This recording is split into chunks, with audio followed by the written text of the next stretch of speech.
10 വർഷത്തെ പിണറായി ഭരണം തുടരണമെന്ന് ആഗ്രഹിക്കുന്നുണ്ടോ?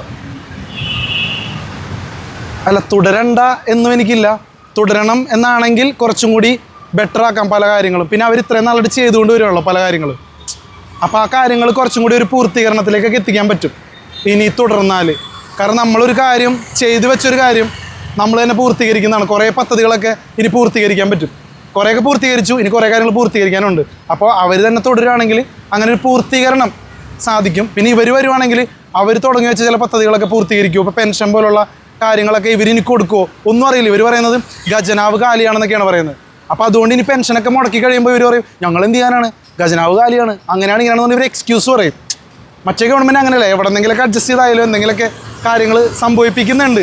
ഇവരിനി ഖജനാവ് കാലിയാണെന്നുള്ള ട്രെൻഡ് കൊണ്ട് തന്നെ എനിക്ക് തോന്നുന്നത് ഇവർ വന്നു കഴിഞ്ഞ് ചിലപ്പോൾ വലിയ ഭരണമൊന്നും കാഴ്ചവെച്ചില്ലെങ്കിൽ ആരെങ്കിലും എന്തെങ്കിലും ചോദിച്ചു കഴിഞ്ഞാൽ ഇവർ പറയും ഖജനാവ് കാലിയല്ലേ, ഞങ്ങൾ എന്ത് ചെയ്യാനാ, അവരങ്ങനെ ആക്കി വെച്ചേക്കല്ലേ എന്നൊക്കെ പറയും. അപ്പോൾ അത്തരത്തിലുള്ള എക്സ്ക്യൂസസ് കേൾക്കണ്ടെങ്കിൽ അവരെ തന്നെ ഒരു തുടർ ഭരണം എന്നുള്ള നിലയിൽ കൊണ്ടുപോകണം നല്ലത്.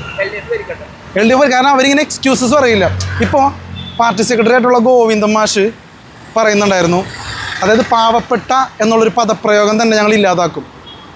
പാവപ്പെട്ട ജനങ്ങൾ, പാവപ്പെട്ടവർ, സാധാരണക്കാരെന്നൊക്കെ നമ്മൾ പറയാറില്ലേ, അത് തന്നെ ഇല്ലാതാക്കും തുടർ ഭരണം കിട്ടിയാലെന്ന്. അപ്പോൾ അത്തരത്തിലുള്ളൊരു സ്റ്റേറ്റ്മെൻ്റ് എങ്കിലും പറയാനുള്ള ധൈര്യം ഇവർക്കുണ്ടോ?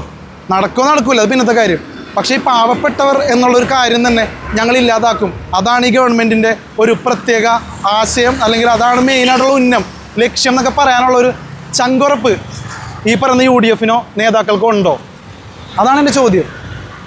ഇവർ വന്നു കഴിഞ്ഞാൽ പാവപ്പെട്ടവർക്ക് വേണ്ടി എന്ത് ചെയ്യും? പാവപ്പെട്ടവരെ അവഗണിക്കുമെന്നൊക്കെയുള്ള നമ്മുടെ ഒരു ആൻസൈറ്റി.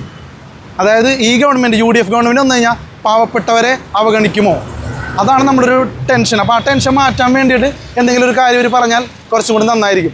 കാരണം ഒരു മുതലാളിമാരുടെ ഇഷ്ട പാർട്ടി എന്നുള്ള നിലയിലാണ് UDFൻ്റെ ഒക്കെ ഒരു പോക്കുന്ന് ഒരു ഫീലിംഗ് ഉണ്ട്. കാരണം കുറേ മുതലാളിമാർക്കൊക്കെ UDF വരണമെന്നാണ്. അതെന്തുകൊണ്ടാണ്?